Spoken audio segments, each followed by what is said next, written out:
Hello, hello, hello. Hello, hello. I'm gonna read the intro and then we'll dive right in. So Woo. I'm just gonna get ready to read it. Cool.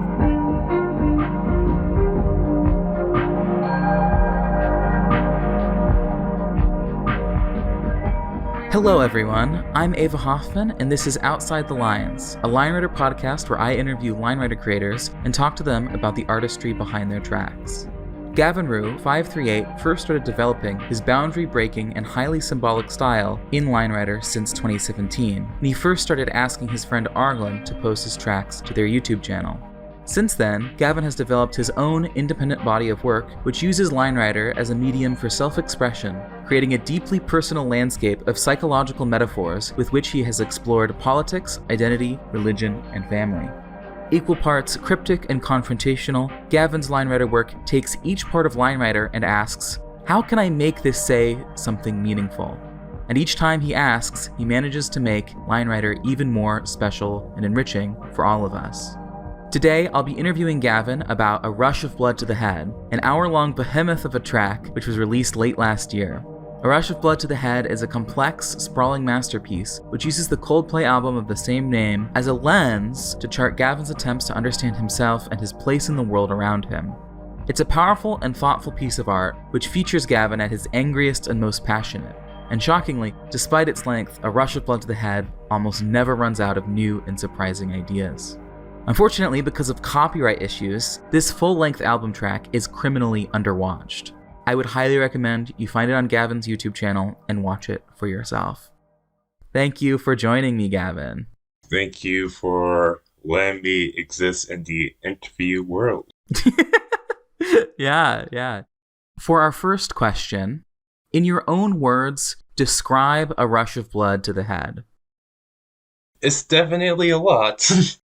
It's a 54-minute line writer film where it sings to the entire Coldplay album, A Rush of Blood to the Head. What were you thinking about when you started it? Well, before starting it, even before starting the Scientist Collab, which I did before, I always thought it would be cool to have my own line writer film, mostly because, only one person has done this. And this person I admire a lot, so it would be cool if I did that too. Mm-hmm. It wasn't making a film to discover my own feelings and expressing myself. I just thought it would be cool to have my own line writer film. Mm-hmm. That was all the way back in 2018. But with that mindset, it obviously never was gonna happen. Right. So it would be cool, but there's a high chance that this isn't happening. Mm-hmm. At first, I wanted to sync line writer to the entirety of the album Blurry Face by 21 Pilots. Right? Back in 2018. I was even 10 or 20 seconds in when I just stopped due to obvious reasons. Mm-hmm. How did it go from sort of being this thing it would be sort of cool to something that you were really sort of sat down and you started working on? Well, you might have noticed that in 2018 there were lots of tracks that were uploaded onto my channel, but then 2019 and afterwards until 2021 there were very little tracks. In 2018, one of my main goals when making tracks is trying to get into Rabbit Squirrel's top 10. Mostly because I idolize them and a lot of artists that associate with them, like Banky, who used to be known as OTDE, and a few others, but mostly these two. So I try to think, what tracks would they like? What tracks would Rabbit and Banky like? Mm-hmm. So I tried doing those types of tracks because it would be cool to be in the top 10. And also, I think I had this tiny bit of guilt that there's a chance that I might have been the one to ruin the old line writer artist server.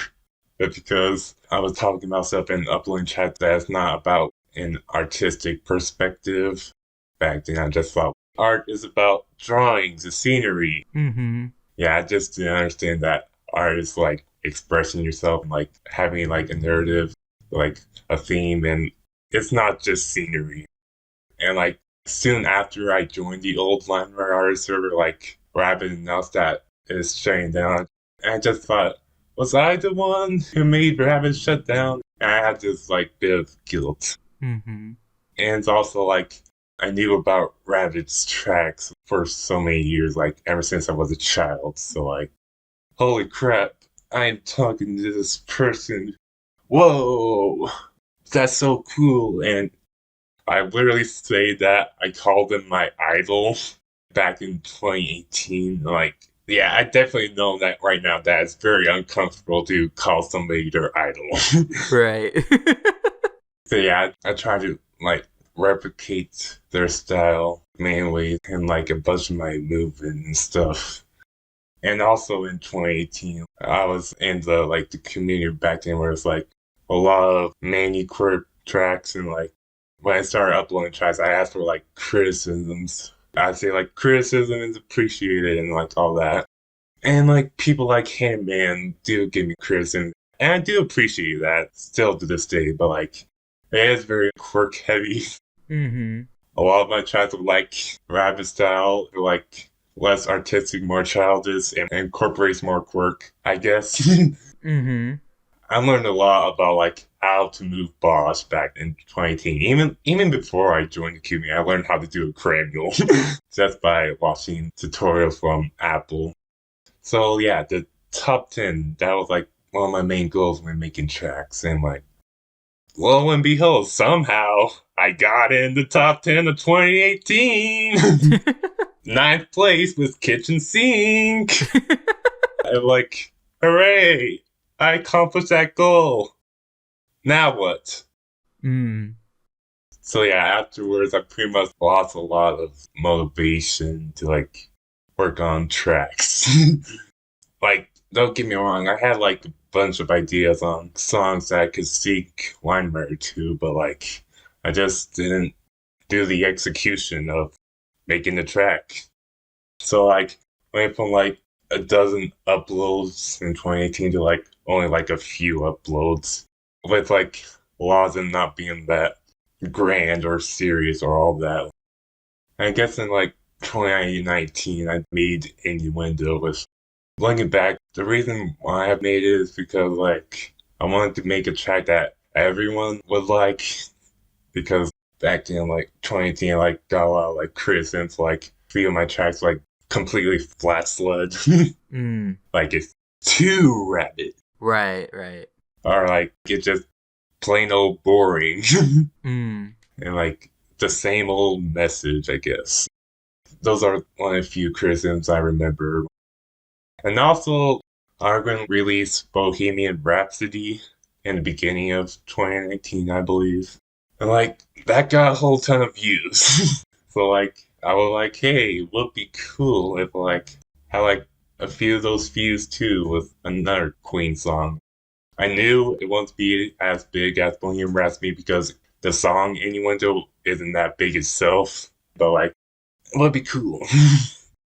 I guess a lot of people did like Innuendo, but like I definitely did get in top 10 in 2019. And then 2020 happened. COVID-19 hit. Right.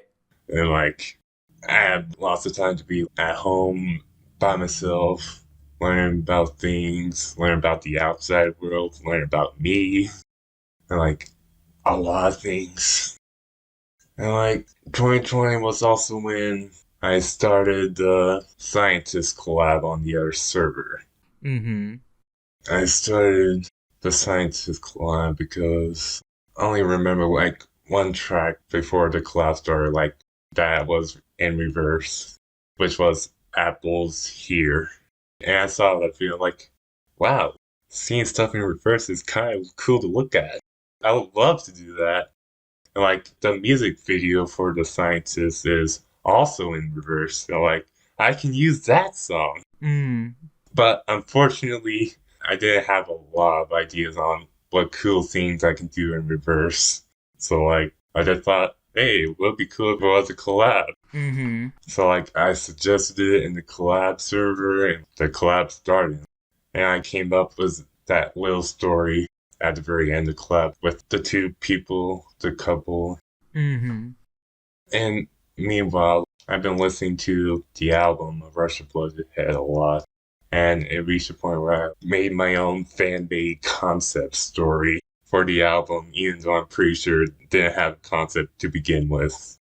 And I came up with the concept like the toxic relationship. Mm-hmm. I started like during the collab process coming up with like ideas for a lot of the other songs the album is on, like the bombastic part one and like the desert scenery in part six. Daylight. I've been coming up with these ideas while the scientist was going on. Oh, and fun fact, I came up with a cave idea for part 11 back in 2018. Oh. Yeah, back in 2018, I like wanted to like sink Line Ride to Amsterdam, and I had the cave idea, but I didn't do it because I didn't want to talk about a topic as heavy as suicide. Mm-hmm. I had these graphic ideas. It wasn't all that fleshed out. Like I didn't have the music visualizer idea at the very end, so like I pretty much shelved that until 2020. Anyways, I keep on getting these ideas, and I think somewhere during that point, I somehow like the concept story I made up in my own head started forming into like, am I coming up with a film idea for like a liner film? I think I am. So yeah, I keep on getting more ideas. I even like did like 5 seconds of like part one back in like the middle of 2020, even though I scrapped that because it didn't look that good. And like I was eventually like, okay, I want to start this at the start of 2021 and have my goal be to have it uploaded before 2021 ends.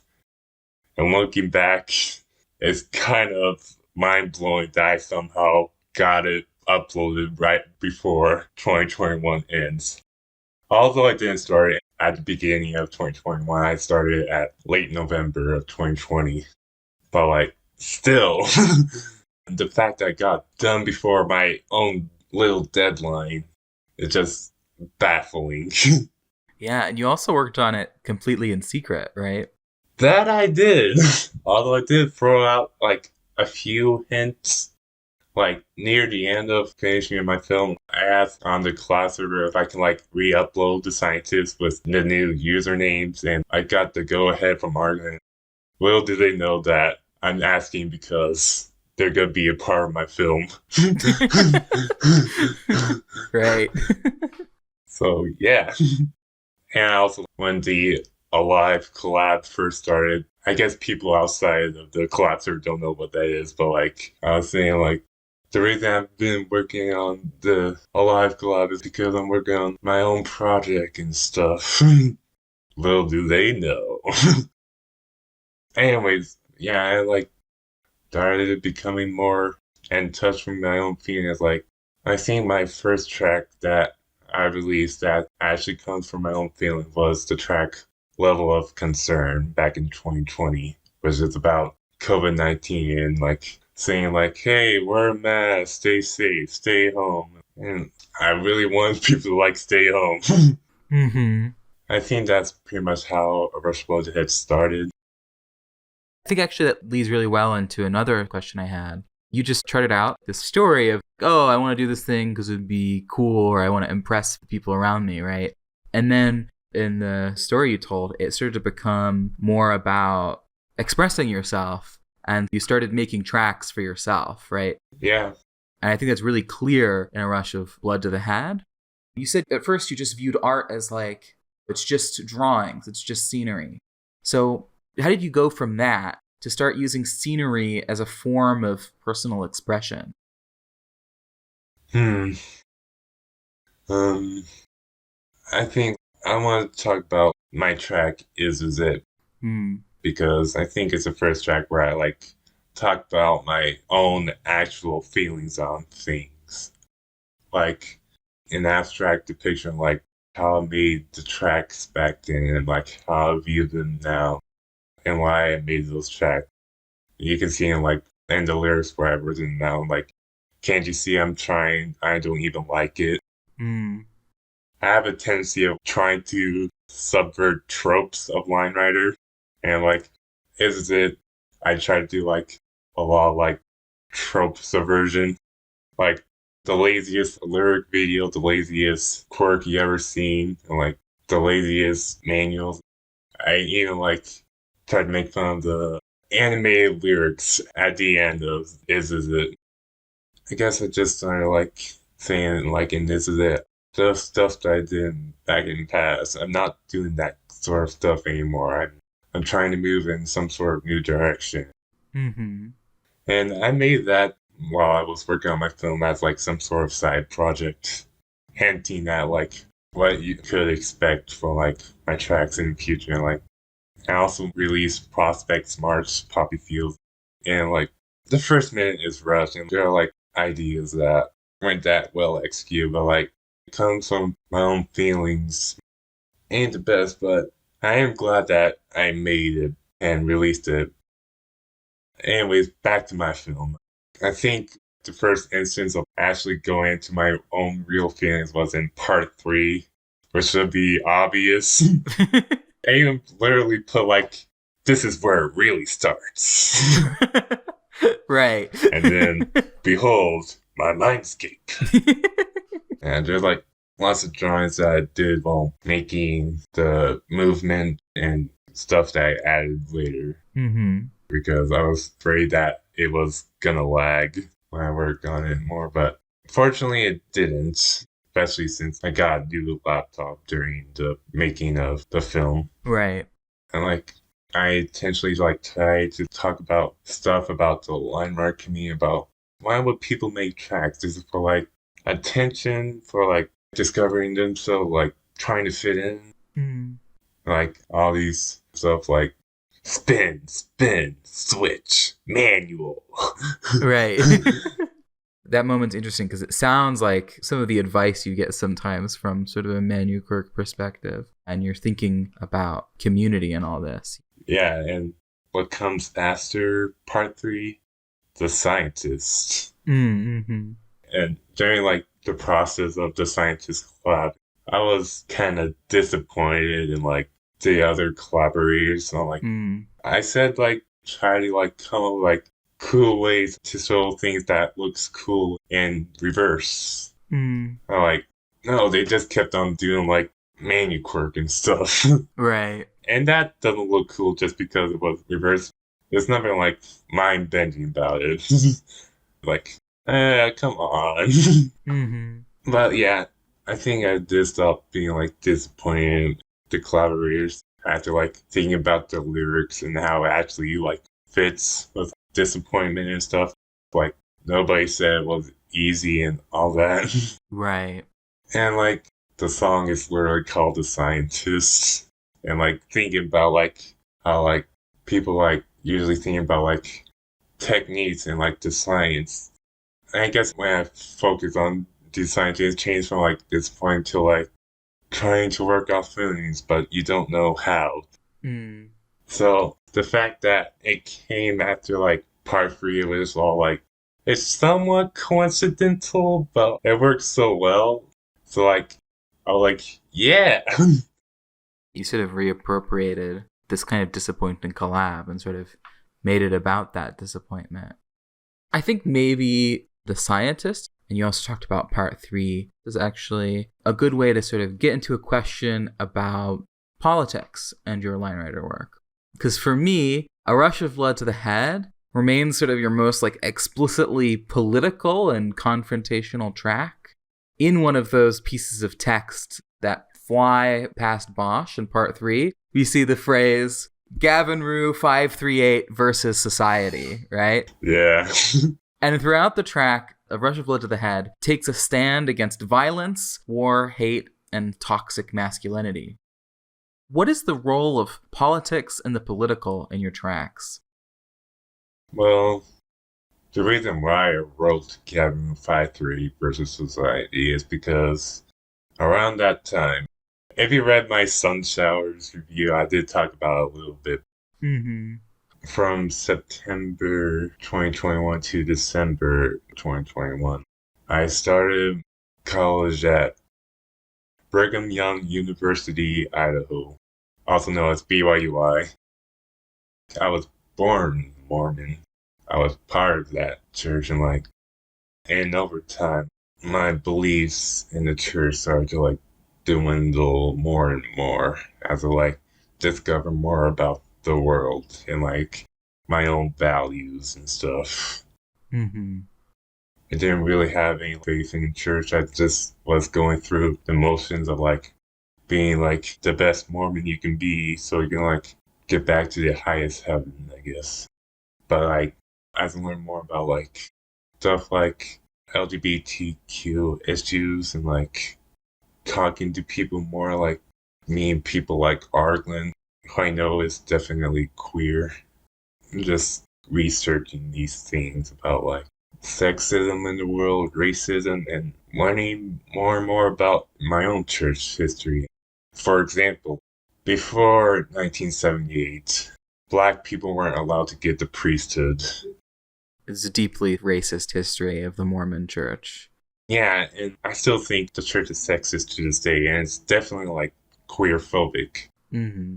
Only men can be an apostle, a prophet, or a general authority. People like the quote-unquote prophet, they get paid. The women don't. Right. None of them do. But anyways, back to Gavin Root versus Society and why I made it. My faith is in this complete limbo, I guess. I don't know if I believe in the church or not. One time I even told my mom that there's a big chance I might leave the church in the future, before I left for BYUI. Mm. And during those few months in the first semester, I was living with these roommates who are some of the most conservative, toxic, masculine people I've met. A lot of people I know online would hate living there and just hate going to BYUI in general. Mm. But yeah, just being in this environment, being the only person even mildly left-leaning, it's not safe. And I just got this anger towards them. I just feel I'm just me against them. That's why I wrote Gavin 5-3 versus Society. Because I just had this anger. It's Mm-hmm. During those 3 months, I learned stuff that I'd never learned about before. The church never told these things to members. Mm. And pretty much all the process of the film, I just having these questions about Christianity, religion.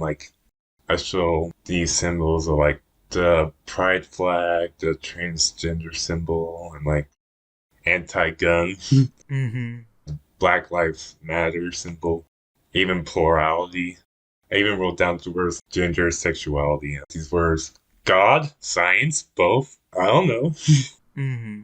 Questions if God created everything, who created God? And then afterwards, should I worry? Stop.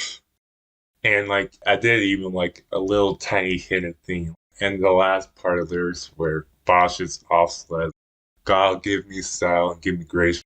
As the dividing line stroke, the two lines diverge, you can see that the dividing line is segmented. I guess I want to try to symbolize, is the grace even real? I don't know. Mm-hmm. So yeah, I did that story stuff a lot in part 3. And going next to part 10 and stuff that symbolize toxic masculinity and I made part 10 during those 3 months, the first semester of BYU. Mm. It's dark. Part 10 is very dark. I mean, also part 11, but part 10 is just angrily dark, while part 11 just depressively dark. Right. But I guess I sort of hint at it in the ending of part 8. But I try to bring back the couple that were featured in part 4 of The Scientist and like try to expand upon their story. But like, I mean, like, hey, the man in this relationship is not okay. Right. I guess it comes from me like being a guy, I guess, and like experiencing toxic masculinity from others. And like, I even wrote a paper during the first semester about like how the word man up is very toxic. Yeah. Like the phrase man up. But yeah, I wasn't really thinking about it like, all right, this part about toxic masculinity just came out unintentionally, like with war and violence and like these fires. And it reached the point at the end of part 10 where we see like this man on the bridge with that rope, which you see in part 4, that was on the tree, which was holding the tire swing. Thinking about like suicide, not trying to like talk about your own feelings and like get help. Just thinking that you did all these bad things, like you think that the only way you can like forgive others and yourself is just to like take your own life. And like I've never been suicidal myself. I just think about a lot of these things and like doing a lot of research about why people kill themselves and like how they're like feeling and like their actions before taking their own life. And toxic masculinity is definitely a huge factor in like suicide rates of men, right? Yeah. There's sort of a culture of not reaching out for help. You know, violent suicide is at a higher rate in men. Yeah, I tried to show that. And like, I wasn't trying to say like suicide happens towards men because of toxic masculinity. I'm just like, right. I just like showing the consequences of toxic masculinity towards yourself and others. And I guess I could show the news in at least a few more frames instead of like a blink and you'll miss it moment, but like, I don't know.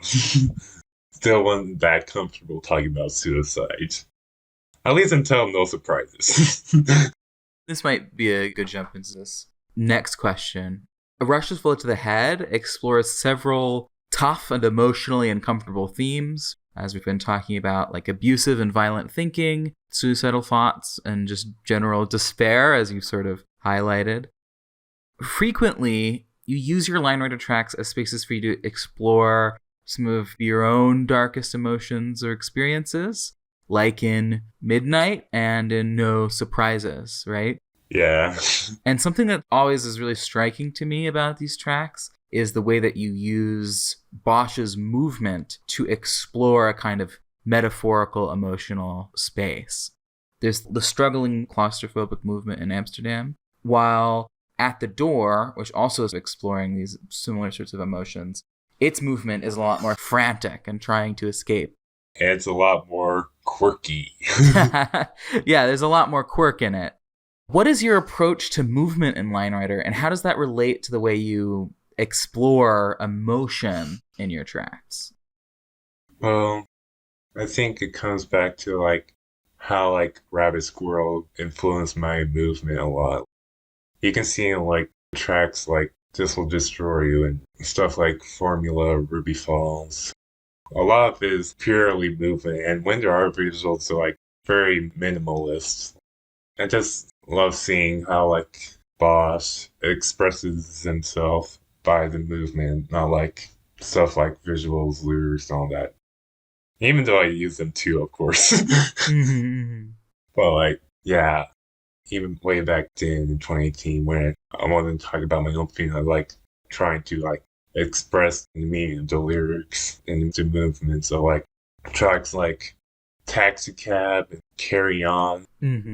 And I still do this today. Like, I mean, I've learned how to like control Bosch's movement, learn how to do like flings, cranials, 10-point cannon, singularities early on. So I pretty much know how to like control Bosch.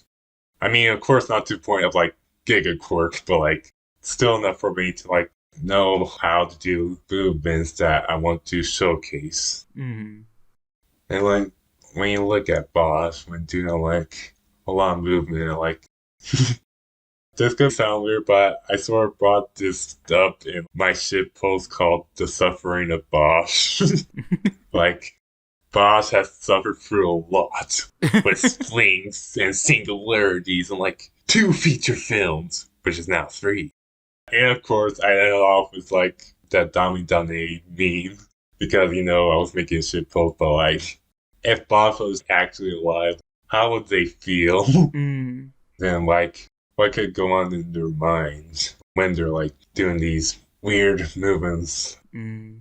And then as I like discover more about myself, I wanted to like put all my own feelings and like my own struggles and like express like Bosch is struggling. Mm. It's this interesting moment of empathy where you're looking at Bosch and you're thinking, how would they feel, right? Yeah, And then you're taking that and putting your own emotions into it. yeah. I guess I tried to focus more on Bosch's movement in my later tracks, especially stuff like At the Door, Midnight.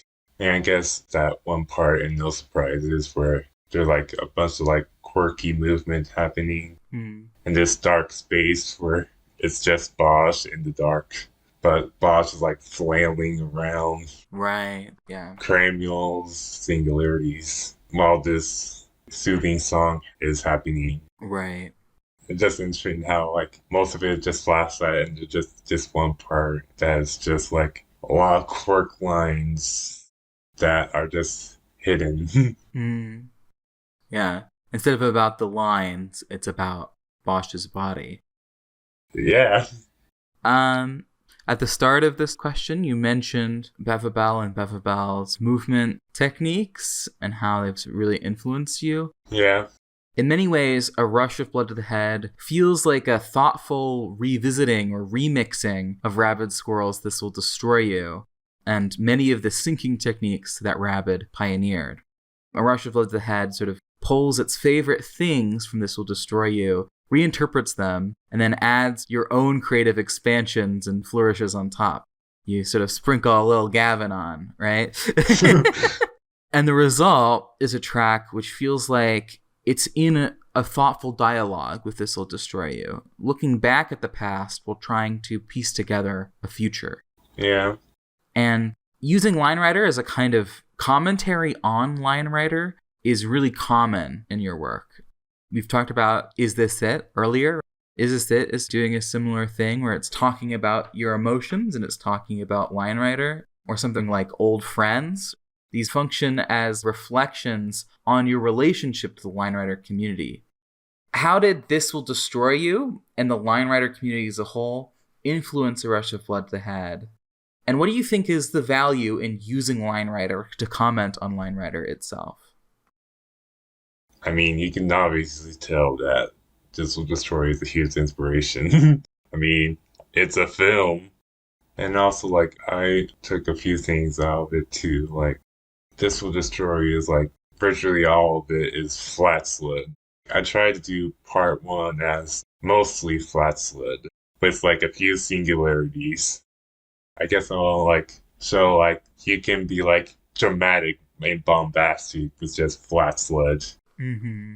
I tried to like make only one manual, and that was when the plays showed up. Mm. When I first did it, I just mostly want to like do a tiny bit for showing up how like part 2 is mostly manual. Mm. It's interesting to like look back and like see how like Bosch's first manual was when the plays first showed up. Mm-hmm. I mean, after part 1, I did a lot of manuals. Yeah, it sort of steadily gets more complex until The Scientist, when you have full-on quirk. A lot of things get complex. There's like things happening. And I guess the reason why a lot of things happen is how I gathered up those ideas that I talked about earlier, and like coming up with like this idea and that idea, like trying to combine them together. It does result in like going from this idea to the next, but like it's definitely like just being me, I guess. Mm-hmm. I want to bring up Jade's roundup review of the film because I feel like Jade's review is the one that like captured what A Rush of Blood to the Head was all about. She basically summarized it as like, it's about me. Mm-hmm. And that's pretty much it. Like, sure, there's like a concept of the couple and all these symbols and stuff in the animation. Like, all this all over the place stuff.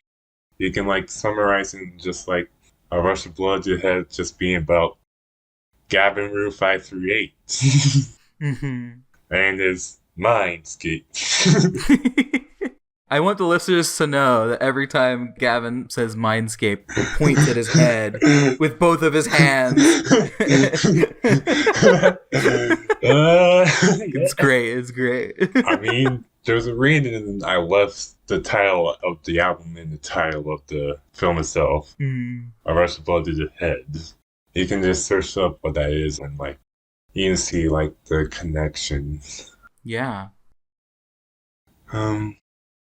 This might sound like a huge tangent, but it does fit with your question. But like, before I joined the artist collective server, like for like the longest time, felt like an outsider of the community. Like I wasn't part of the LRAC, and I wasn't doing like all those quirk stuff everyone else was doing. Mm-hmm. I mean, like, I literally do art in LRA.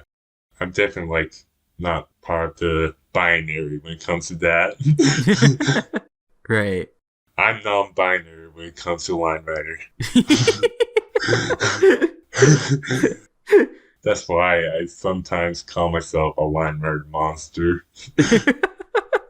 It first started when Rabbit was talking about the history of line writers and like Slovenia. I commented about like artists versus gamers.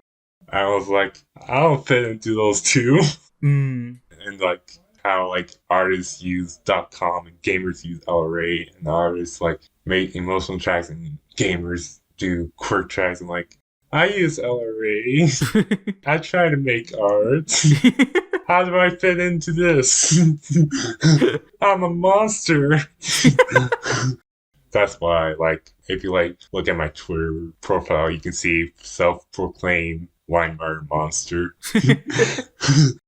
Yeah, like seeing like both sides of the community, the gamers and the artists, and like being like part of both while at the same time being part of neither of them gives me like a perspective of like seeing like these tracks and like different genres, styles, and like why people make them. Like, I don't know, it just feels like it feels too divided. Like it felt divided, but like now it's like converging. But like back then, like it felt divided and just feels like I'm in the middle of it. Like literally.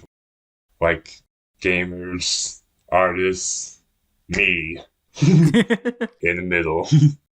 But because of like seeing all these perspectives and like seeing like the divided community, it just makes me feel like talk about my own feelings about like the divide, and like it comes back to like wanting to subvert tropes of line writer and like seeing like these trends and like the artist tends to do like flat flood and like the gamers do quirk.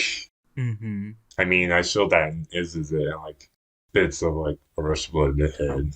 Right.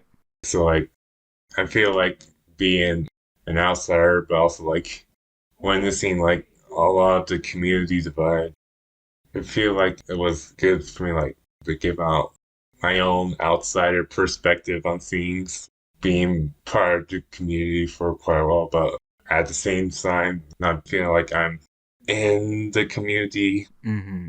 Just feel like I wanted to like talk about my own perspective on the line writer community, like even back then with some of my older tracks. Right. So, how do you feel about A Rush of Blood to the Head now that it's out in the world? How do you make sense of it as a piece of art that you've actually made and finished? Well, I feel like it's a stepping stone of the art I do right now. Like, is this it? Was a stepping stone? Prospect Smarts was a stepping stone. Level of Concern is a stepping stone. It's a big stepping stone. I mean, it's 54 minutes, so of course it's big. But like, looking back, I am definitely proud that I got it out before my own deadline. That surprised me. But like, discovering more about things about myself. Those are also like stepping stones. Like, I think it's about time where I talk about like in the beginning of like April of this year, like reading more about like the problematic history of like the church that I was a part of. Mm. During the middle of the night, it, like hit me. Then I like started like bawling my eyes out, and I realized like I completely lost faith towards the church, feeling like betrayed and scared of like what will happen to me in the future. With this feeling of no faith in the church that I was part of for pretty much my whole life. Right. And like, well, I guess that was a big stepping stone for like the stuff I make when it comes to like religion and stuff. I was making stuff about religion before, but it's more like questioning. Right. But afterwards, it was just like this betrayal and like sadness, and also just anger and hatred. Mm. A week after, like pretty much stopped being like Christian and stuff, Yeah. and like I became agnostic. But right now, I'm feeling like I'm agnostic atheist. Right. I think that's what I'm feeling right now currently. But like, yeah, I pretty much stopped praying to quote unquote Heavenly Father like a week after losing my faith. I was still praying for like 1 week because it was a habit of mine to like pray before bed. Right. But like, yeah, I pretty much stopped after thinking about why am I still doing this? Why am I still praying? Mm. What's the point of like believing in stuff when I don't believe in my own church anymore? Like, why would God let me down this much if He's supposed to love us so much that's unimaginable? Why would He do this to me? Right. So, like, I stopped praying and I stopped believing in God and stopped believing, like, Christianity. So, yeah, it influenced a lot of my tracks after that, starting with No Surprises. Right. I started No Surprise in, like, January. I had the idea of doing No Surprises during the making of my film. Mm-hmm. But, like, I took a break from working on it because my ideas weren't all that formed yet for the track. But after that faith loss, I started getting like a new perspective on like what I could do with No Surprises. Right. I started working on it and like adding hidden Mormon symbolism. Mm. Like when the lyrics said bring down the government, I tried to show like one of the Mormon temples and Boss just pouncing on it. It's all hidden and like the scribbles, but like I know that it exists when making it. Right. And like also showing the Portland, Oregon Mormon temple when the lyrics showed up in like such a pretty house. Mm. Yeah, playing all these hidden religious imagery in like my tracks. Yeah, like just all this betrayal and stuff, showing all that and like this sadness. But I didn't want to show that I didn't believe in the church because I was kind of nervous that my parents will find it. Right. I think the next track where I like had a hidden religious meaning was At the Door. Mm-hmm. Like I guess I did do like the emotions that I witnessed with the queer community and like Bevabel talked about it in their video essay for I Can't Write These Lines Without You, where they talk about how like usually like the first tracks Quirkers You that show emotion was like talking about mental illness and their own experiences with it. Mm-hmm. I tried to like convey that in my track, like more apparent than like my own religious meaning of like wanting to leave the church and knowing that one day I'll make it out. And like over time, I became less afraid, hoping that my parents won't see the tracks that had like religious symbols. So, and like I started to be more explicit about my feelings of religion, with first explicit one being like Midnight, Right. dealing with like faith in God that turned to fear over time. Right. During Make It, I said that I lost all faith in Christianity, like faith in God. I guess I like learned the perspective during that limbo period of like 2021 to early 22 before it hit me that I lost my faith. So like in the perspective of myself, still like thinking that there might be a God, but just not actually knowing. Right. I mean, to quote the lyrics, where the hell are you hiding? Right. Going back to the question, like these experiences, like a ton of stepping stones, like Arashaba did have like a huge one, along with like religion, and learning about politics, research, reckoner, and I guess news with topics like how society, especially Christian population, views like sexuality. Right. Yeah. What do you hope for from the future, both in terms of Line Rider and in terms of your life and the world?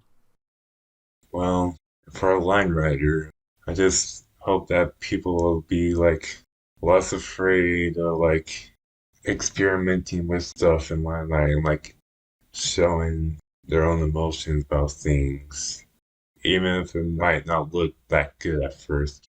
Don't be afraid about doing it. Right. I mean, it's kind of aimed in this direction already, but I just hope that more people will be like less afraid of like wanting to show their like own emotion. Like it doesn't have to be like the main thing you do. Just don't be afraid of like doing it if you want to do it. Yeah. Stuff like Ray, like before Ray's output, I know that Ensifer was like very anti-flat sled, quirk elitist. No offense to Ensifer, like you're awesome right now, but like I do love how they became like not afraid of like putting your emotions through tracks, even if it had to be on a different channel. Ray is a great example. We need more of that. Yeah, don't be afraid, kids and adults, What are you hoping for? or like my own life in general. Yeah, let's go there. Let's do it. Okay, yeah, mostly just like want to be out of transfer out of BRUI Mm, and like resign from the Mormon Church. yeah. I'm hoping to do that after the semester that's going on right now, and hopefully before like April when the next semester starts for me. Right. I just hope that I can finally stop being technically Mormon Yeah. Yeah. and be Gavin. Absolutely. Like actual Gavin, not Mormon version of Gavin. That was like before like learning all these things, you know. Yeah. Absolutely. I just hope I learn about myself more and more. Like I'm still like discovering my things about me still to this day. Like hopefully I learn more and more as I be in like a more safer environment. Yeah.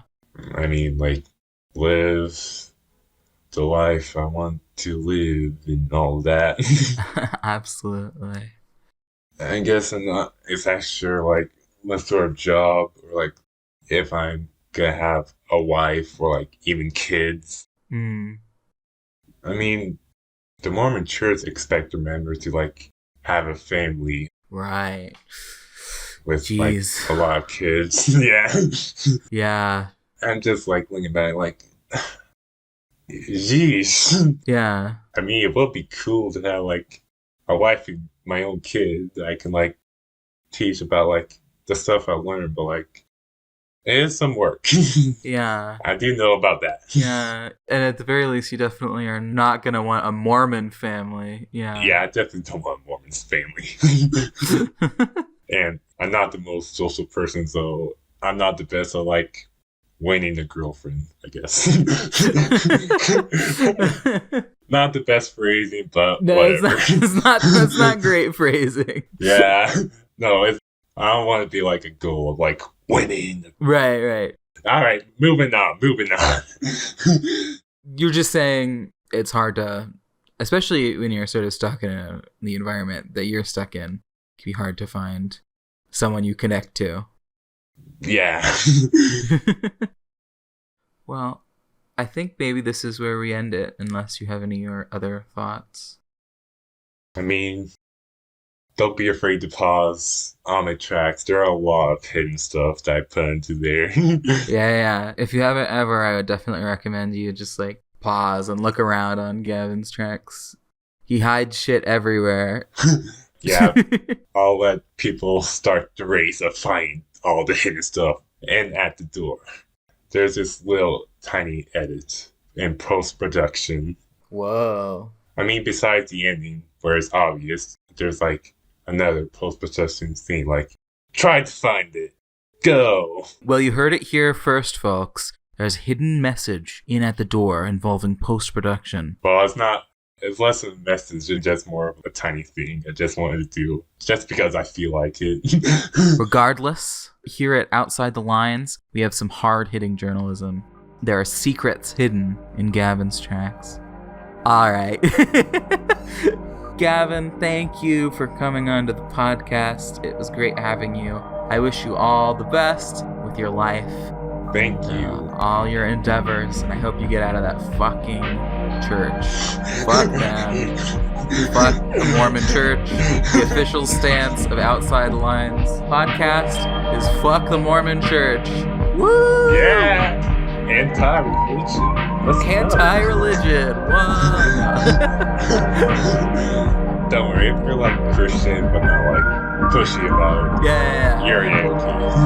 I don't want to be not inclusive, but also I don't like that cult shit. Not into that cult shit. All right. Yeah, we know what we're talking about.